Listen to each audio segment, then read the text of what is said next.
Bolts Nation, welcome back to another episode of the Bolts Block Party. It is still part of the Hall of Fame celebration week and celebrating really 30 seasons of Tampa Bay Lightning hockey. Kobe, it's good to have you back from a little spring break action. It's amazing to have you back here at the table. But if we're going to go back to the beginning, right, and celebrate 30 years of Tampa Bay Lightning hockey, we really had to bring in the very first head coach of this organization, Terry Crisp. It is amazing to have you here with us today.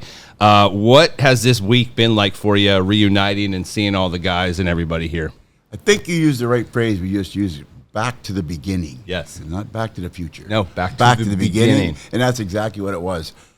They did such a great job of bringing in, like, I'm going to say the old boys when we're here, and to see a couple of guys like Brian Bradley, and Zomner and that. But the neatest part was, I guess you'd call them eras or decades. Yeah, decades. All the players that came from the different eras and it's like they never left each other. Yeah. It's like they'd been together forever and a day, and nothing changes. Stories just get better, bigger, because you're a little older with them and whatnot. But for me, it was like when the walk down memory lane was, I just had to listen and laugh. Yeah. Because all the guys were just telling them, remember, remember. And they said to me, do you remember? And I said, yeah, I'm not that old. I can remember. I still got my mind, man. Yeah. Well, I loved when I was looking back at like the beginning, like you said, and Espo was talking about who am I going to hire as my first coach, and he said, Terry Crisp is the perfect guy because he's got pizzazz. Yes, the word and he's like pizzazz, and I just thought it was like, man, like when you're looking for a coach, is that what you're looking for? Has the guy got any talent? No, but he's got pizzazz. He's pizzazz, and your role was you had kind of you weren't just there to coach the hockey team. Like, it was the very beginning. Yeah. Like, you guys had to sell the game. You'd, like Phil said, sell tickets. Right.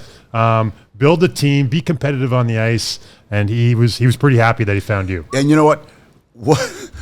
Don't take this the wrong way, Phil. You're here, he's watching. What better showmanship than to join Phil Esposito? Right. I mean, this guy was made for whatever he wanted to do, turn his hand to.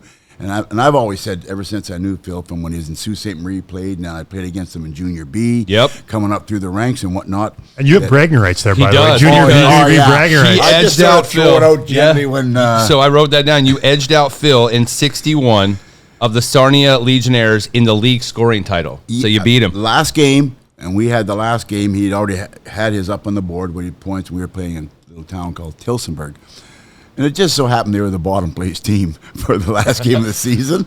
And I think I needed 9 points to overtake Phil. To overtake Phil. So the coach says, Crispy, should we take a run at it? I said, yeah, nothing else to do. I think I was on every second shift. Sometimes didn't leave the ice. And I got 11 points that night. Phil still yelled and screams that it was crooked. It was wrong. You guys fudged the book. You didn't get it. He said, you probably got 4 assists sitting on the bench. I said, hey, things happen, Phil. Things happen. It's a fast game. He's worried about Junior B, even though he's got NHL records. Does that tell you he scored 70-some goals in the NHL? Yeah. He's everywhere. And I always said, Phil Esposito is probably one of the top showmen that I've ever met, and I've always said all along that he's got to be on TV somewhere, sometime. Sure. Phil has to hit the TV waves. So, Crispy, did you know him like as a person back then, like as a guy, or is it just like I'd met him a few times. So and the reason I knew him was because when he was with the Bruins, that with Bobby Orr and them, and Bobby and I are from the same hometown, so there'd be functions. And I'd be with Bobby and talking, and Bobby introduced me to Phil and Cashman and all these guys. So I had the privilege of being with these yahoos in their heydays and whatnot and doing it. So, yeah, Phil, I've known him, like I said, from the Junior B days on through. So what was that process like at the very beginning? Because, again, Phil has this idea. He wants to build a franchise. You literally have to start from ground zero. You have nothing. And you have to build from there. What were those conversations like at the beginning where he expressed an interest? He said, Terry, I'm building a team. You're my guy. What were those first original conversations like? Probably like he said, we're here to sell tickets. We got to figure out a way how we can bring the fans in here, get the fans down. And the biggest thing was, I'm looking for the right word to say it, was misconception was, yeah, baby, we're down here. We got the Snowbirds coming down, and the Snowbirds are Canadians, and they love hockey, so we'll get them in here. Okay. Try and find Snowbirds. I don't know where the hell they were, but they weren't around the rink. And then we're doing that, selling tickets. But where are we going to play? Yeah. We don't have a rink. rink. The rink is not. So, and Phil told the story last night, and I still laugh about him moving the boards after the guys left so he could get 10,300 people out of the fairgrounds arena. Yep. And the best thing about that is the start. You can't duplicate that. You can't go and start. We went to a little old barn out there. They fixed it up, put it. The fans loved it. They were on those tin steps they sit on. The bleachers, yeah. Get going, just banging and crashing. It was, like I said, built for us for showmanship. It's remarkable, too, because when you look back at those days, like you said, at the Florida State Fairgrounds and then into the Thunderdome, having the largest at that time, has that record has been broken now, has it? Nope. No, still hasn't been broken for the largest My story, indoor. and I'm sticking to it. Stick to it. Well, tell the story to the new proved boats. to me. The stories get bigger and better as time goes on. I told you, and the bar was open till 1:15 last night. So, like I said, I don't think it has. I still claim that an indoor hockey game. Yep. What does this building hold if you This jam holds, them in? well, they say a sellout for us is 260 or something like that. So Okay, they're not even. You're not even in the run then. No. We had and we had two of them. Yep. Back to back. That and I can remember so vividly because we got beat out by Philadelphia. Right. And Bobby Clark, who was my captain, and I loved him dearly, a warrior, and he came over after the thing. He said, "Crispy, we're the luckiest team right now because of Darren Poopa, your goalie, doesn't get injured. You guys knock us out." And I told the guys, I said, you just got the highest praise from a man who I respect, Bobby Clark, saying you could have done it. But when the game was over, our fans were still there cheering us. We just lost, got knocked out. And they were screaming. And it was when the trainer, we're walking across back to the dressing room across the ice. I said, let's come here. So I said, let's stop at center ice. So we stopped at center ice. Says, let's just pivot. Let's take this all in because we're never going to see it again. 28,000 plus people standing up cheering you when you just got beat out. Yeah. That's a moment to remember. It's pretty remarkable. I mean, I don't know where you were at that time in your career when the Wasn't Lightning born. was exactly. So he doesn't even remember. Don't. I was just thinking maybe the people way at the top didn't even know what the score of the game was. They were just like, I think they're still winning. So were you instrumental then in at that time? Obviously, you become the head coach of the Lightning, this brand new expansive franchise. Are you the one responsible at that point to bring in the training staff, assistant coaches? Obviously, how do you pull your players? Where the scouts? Like, where does that whole team get formed? Is that all Phil, or is that you and Phil working together? Your GM? Like, I'd like to say it was Phil and I working together. Okay. But it was Phil. I mean, you know Phil, I know Phil, the people know Phil. Right. It's either this way or take the highway. Yeah. And I learned early that your best phrase with Phil was, if you think that'll work. Okay. And that's as far as you push the envelope, bring it back in. Because, Phil was hands-on everything, which it didn't bother me because I always loved to coach. So, and I could we went to different functions and rotors and do all that's easy to do. But Phil was the one who said, okay, here. And when he said Wayne Cashman, I said, hell yeah, because he and Cash were Boston, he was assistant. And then he said, well, then you got to pick an assistant coach. So I picked Dave McQueen to do it, and did it. And we went from there.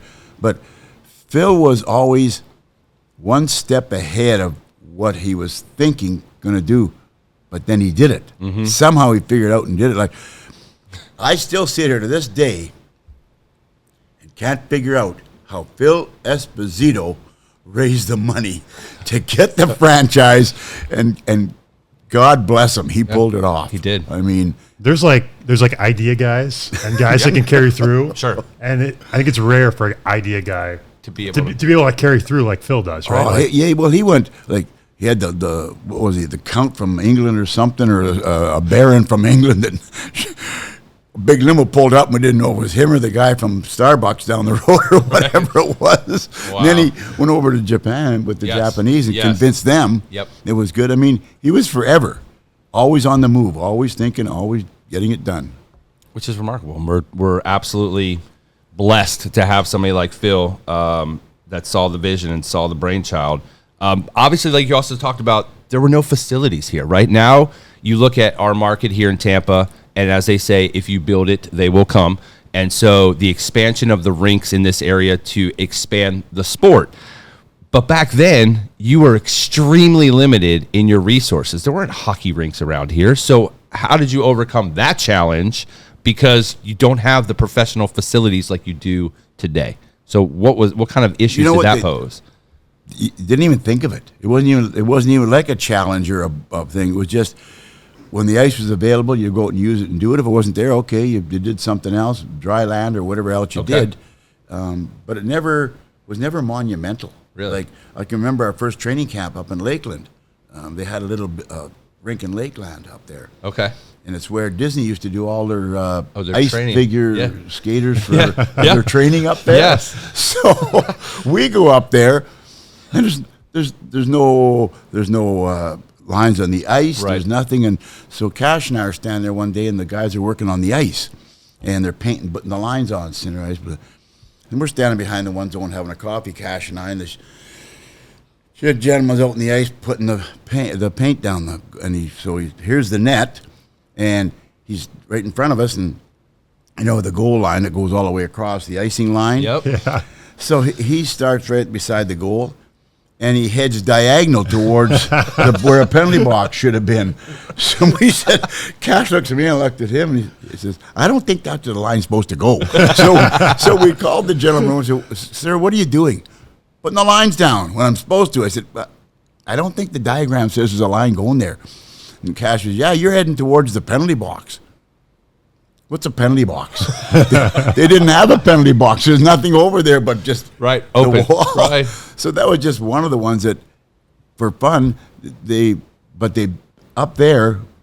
I don't know if they bent over backwards to make it happen. Morrison Lake, they'd work into the night, get things done, change it around, do it. It's Phil. Yeah. It all goes back to Phil. Yep. Crispy, what's the challenges? Like, you come down to this market here, you bring guys that, a lot of guys probably hadn't been down to Florida very often, veteran guys, young guys. Now you put them in Tampa.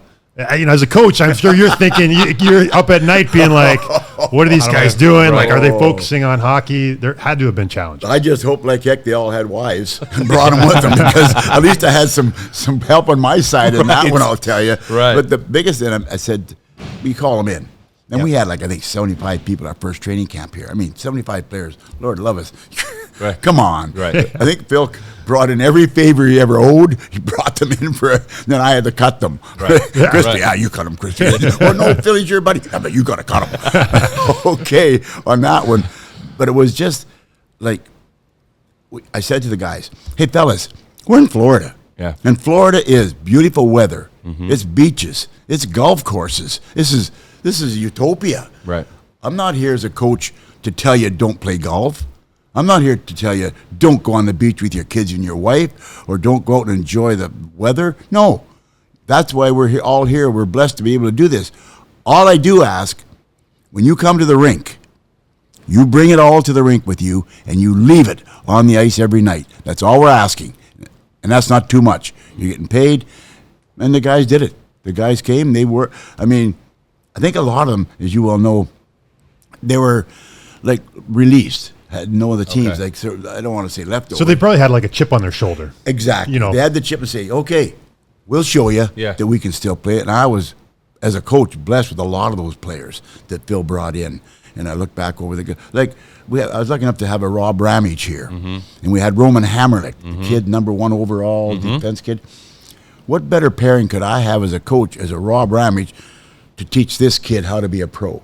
I was blessed with that, and it was all other was Rob Ramages I had that came to play and do it. When did you know Brad's was going to be a superstar, Brian Bradley? What did you see in Brad's early that this guy's got it?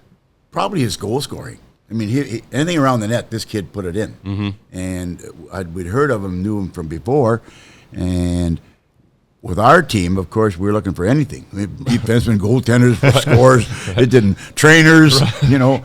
Heck, when I was lucky enough to find Nigel Kerwin. Yeah. Thank you, Lord, for that. We've one. Giving me to him. Yeah. Him to me. And when we had Brian, I used to say to Brian, it's not really fair when you get hurt. You're not being fair to us. I said, what do you mean I'm hurt? I said, I know. I says, but you do realize when you're hurt and not on the ice, two things. Our power play doesn't work because we can't get out of our end because nobody can carry the puck. And then when we do get to the other end, nobody can put it in the net but you. And he started laughing, saying, oh, so that's a compliment. Yeah, that's a compliment, Brad. What were, and again, back then, the NHL, different game than it is today. What are some of the changes that you have witnessed? Because you also did, a lot of the play-by-play and TV commentating stuff for the Preds. So you've been around this game forever. What are some of the major changes that you've seen with the game and the development in the Dedication NHL? by the players. I mean, I'm not saying we weren't dedicated. We loved our jobs and whatnot. But today's athlete, hockey, anyone you want, these kids now, you're part of the regime that came through. They were serious about diets. They were serious about training. Nutrition. They were serious about what they did. Like I can remember when I was with Philly Flyers one year, our training room consisted of one stationary bike, and all it had was cobwebs on it, and never be so. And then with that came the skill. Like these kids now, all have been going to academies or going from 7 years old through hockey schools, et cetera, et cetera. It's way better game. They're faster, they're bigger, stronger. I just think we've got a wonderful game right now. And it's changed too. Like you talk about availability of ice time. Like in my hometown, or a lot of small towns in Saskatchewan where I grew up, the ice was available when it was cold out. It was a seasonal sport. Now it's played 12 months of the year, and a lot of places have ice all year round, and kids train nonstop since they were high. And you have to feel sorry for the kids that did not have what you had and I had. The ponds, the rivers that froze over, and you could go it from Sun up to sundown. Right, and do it. And that's the one area that I feel sorry. Like you said, you just go to a rink, covered in rink now and do it, but they do it. But again, I mean, especially in this area, like you said, Florida, we don't have the opportunity to have frozen ponds down here, but the amount of rinks, especially at Advent Health Training and Oldsmar and Ellington. You could build 10 more sheets of ice around here, and they would be full. They'd be full. Which is, and again, what does that go back to? Phil. Because none of that would be He found the rink across the bridge. That one over, little one. Where was that one? Ellington? Well, it's down south? No, the bridge here, like when you're heading towards St. Pete's and that. In Clearwater. Over that side somewhere. Oh, Clearwater Ice. There's a little rink there. Clearwater. Yes, there is. Yes. And it was, you can't believe it. Only thing was there was figure skaters that were doing figure skating on it. Yes. Training and whatnot. Phil says, we're going to use that for our practice rink. Okay, good. The only thing was the roof leaked, so with all the little pinpoint that. Oh, yeah. And when the skaters were done with the picks on that, so when it was time for us to practice, the ice was like, and the puck would be taken off, and the guys were so mad. Really? I said, I remember playing junior, the same thing, and like the guy rifles a pass, you hits one of these little bumps from the condensation off the roof, and then all of a sudden it's coming towards your teeth, and you're like, whoa, dude. And our goalies were so mad because he kept saying, keep the puck down, or I'll be throwing my, and the guy said, I didn't do it. The freaking ice did it. I said, I just shot it on the ice and ended up. And the goalie says, but don't do it again. Yeah. Terry, you've got a pretty amazing lineage in your career that I don't know if a lot of our Lightning fans know, that you are a 3-time Stanley Cup champ. You won with Philly 73, 74, 74, 75, and then as a head coach of Calgary in 88 to 89, played 10 seasons in the NHL for the Bruins, the Blues, the Islanders, and the Flyers between 65 and 77, and then most up until recently, radio and TV broadcaster for the Preds. Pretty remarkable. And again, the fact that you out-edged Phil for that scoring title when you guys were young guns. I love that you can still razz him about that. But man, talk to us about your time as a player and as a coach, and then being here with the Lightning 92 to 98. Again, that's the era that you were with us. But take us back to the beginning, like when you were a player. I never wanted to be a hockey player. You did not. No, my aim in life was to be a high school teacher, and like all the kids in Canada, everywhere across Canada, whatnot, you played hockey. That was what, and because I didn't want to go curling. Okay. So I played hockey on it. Only sport you can do with a beer in your hand. Right. She's like, I want to do that. The best social sport in the world. Right. Curling. Yeah. And it evolved, which I had no intentions because you went through it.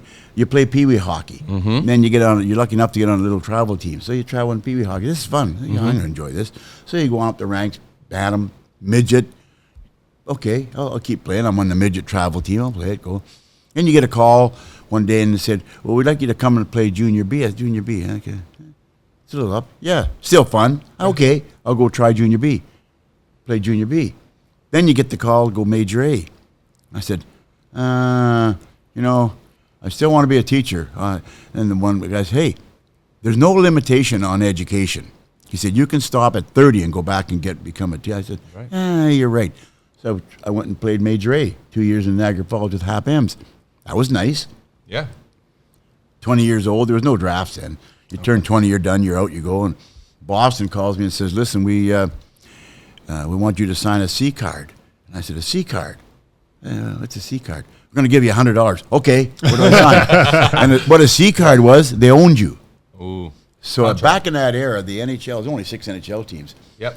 They would all own the junior teams. Out west, all the junior teams would be sponsored by, say, Toronto or Edmonton had them, and Boston had them, and Boston had Bobby Orr in Oshawa, us in Niagara Falls, Westminster out near Vancouver.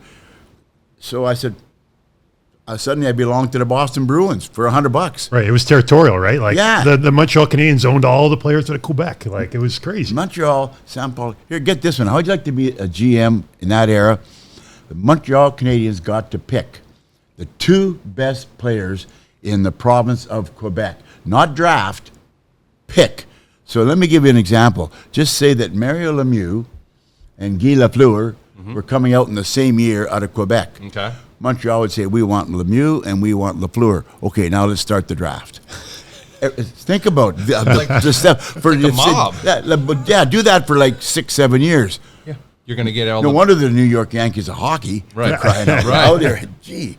So I'm just dumbfounded. So who said that was okay? You can just have those guys instead of we can have those guys. I didn't know what a C card was. Didn't know what it meant. A lot of the guys didn't. And suddenly after you'd signed it and they give you $100. Okay. So I said, okay, that's good. How long was it for? But this is like Ever. is this pre-Players Association? Oh, hell yeah. There's nobody out there. My dad, right? my mom and dad didn't know a C card. They didn't know.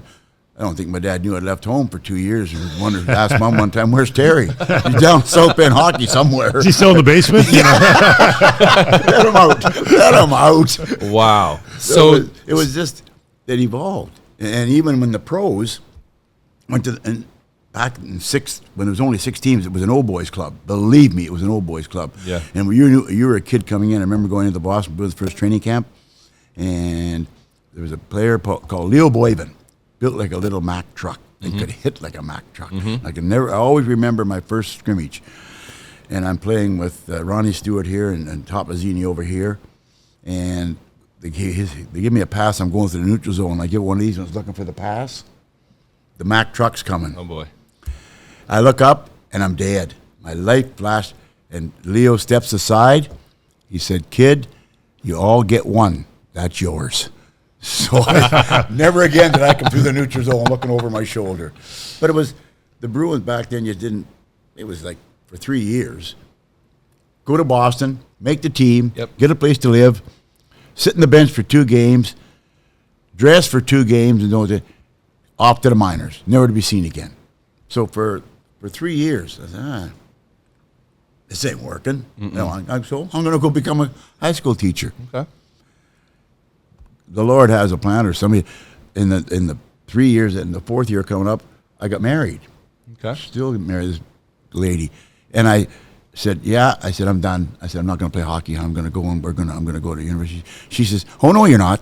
She says, for the rest of your life, you say, I could have been a pro hockey player, and I could have made it, but I got married, and I had kids, and I just got derailed. And she says, that's not going to happen on my watch. She says, you're going back. Wow. Went back to Boston. We made the team, got a place to live, down to Oklahoma City.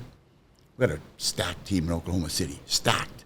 Cashman, Cheevers, Perrant, Parisi, myself, and different players that all went. Lo and behold, I had my best season ever in the market. You got married, whatnot. And this is the funniest thing. I still have my brain warp around. Out of nowhere, they went from 6 to 12 teams. Like, nobody knew it was happening. Nobody knew it was coming. They just announced, we're now going to 12 teams, and here are the teams. Well, of course, Boston didn't protect a bunch of us, so I got picked up by St. Louis, and the rest was history. So it's like an accidental NHL player. Yeah. I accidentally got to the NHL. Accidentally got to the By Terry Crisp. NHL. Here I am, and what do I do now? That's my book. What do I do now? Wow, that's pretty remarkable, man. Like, that just shows you also too how much the business of the NHL has changed and grown over the years. Yeah, back then it was sad with the contracts and that, because I didn't. Hell, one year I remember an agent came to St. Louis and he was doing Red Berenson and Bobby Plager and all those guys, and I said to Red, "You think your agent would do my contract last year?" I don't have an agent. Yeah. I'll ask him. He said, yeah. Said he'll do it. Agent calls me out 3 days later. Says, "Chris, come out to my room." He says, "I got a contract for you." Okay. I go up. He says, "Here you are." I said, "What did I get?" He tells me 3 years. I said, "Oh, great, thank you. What do I owe you?" I was here doing the other guys, he says. And back then, they give you your training camp money in a little brown envelope with all cash. Okay. So he said, "Give me $200." I said, "Okay." I take the brown envelope, 200. Yeah. So Al Arbor was our captain, and they had a rule. After every practice, you had to go. There was a little Budweiser club just up from the rink in St. Louis. Yeah. There. You had to show up after practice. Whether you had a beer or not didn't matter. Okay. You could have had milk. Yeah. But you showed up for a half an hour with the guys, shot the breeze. Well, hell, once you're there, you're whatnot. So we're talking. a few milks. And Bobby Plager says, "Yeah, just about time." He says, "We got around to it." And I said, "What are you talking about?" He says, "Yeah, He says, "The minimum." I said, "What do you mean minimum?" "The minimum they can pay us." I said, "You mean there's an amount they have to pay us?" Yeah, we just put it through. It's here. What's the minimum, Bobby? $12,500. I said, "They have to pay us $12,500 no matter what?" Yeah, that's it. Guess what I got? My contract. $12,500, and I thanked him. I'm giving him $200. My wife could have got me that contract for crying out loud and saved $200. Damn. Wow. So that's just the tip of the iceberg. Sure. 12.5. That's. I mean, looking at today's salaries, I mean, that's. Was that considered big money back then? For me, it was. For you, yeah. Well, how old were you then? I was a third. What I had to be. Let's see. 20s. Yeah, early 20s. Still pretty remarkable. Yeah. I mean, to have been through that whole entire time, the growth and development of the very beginning of where it all started.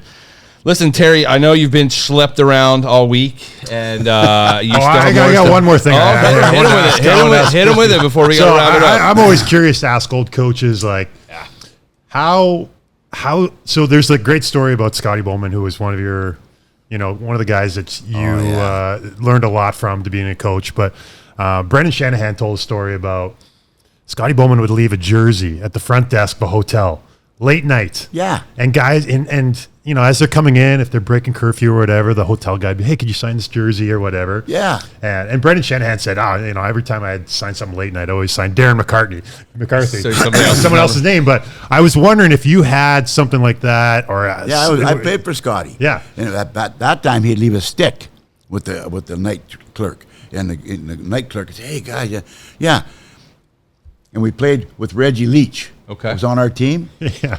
And Reggie Leach might as well have been Terry Crisp, because every time he came in, like you just said, Terry Crisp. And Scott, I said, "How dozy can you be as a coach? These guys are not going to sign their, like, who's Sidney Glick? We don't have a Sidney Glick on the team." Right. Hey, Wayne Gretzky signed this a lot of times here. Yes. But Scotty, those are great. I always said in my coaching career, I was blessed because I got to play under Scotty Bowman and under Fred Shero. And anybody who ever wanted to be a coach, which I after would be blessed to work under those two men. Remarkable stuff. It's been a pleasure to have you on the Bolts Block Party, Terry, and I hope we're going to see you for every single Hall of Fame induction that we have moving forward. Because again, you've been a huge. He's going to bring the pizzazz. He's going to bring that pizzazz that Phil. Can you spell that? You can't spell it, can Pizza you? with a Z, you know? Oh man, it's been awesome. But thank you so much, Terry, for being on the Bolts Block Party, and we thank you so very much for everything you've done for this organization to really be the foundation that really kind of started it all. So it's been an absolute pleasure having you on the show. Thank you, and I can return the favor saying it's been a pleasure for me and my wife and our family to have been part of the beginning of this one. And to all of our fans out there, we love you all, and we need you all. Amen to that. Thank you so much, Terry.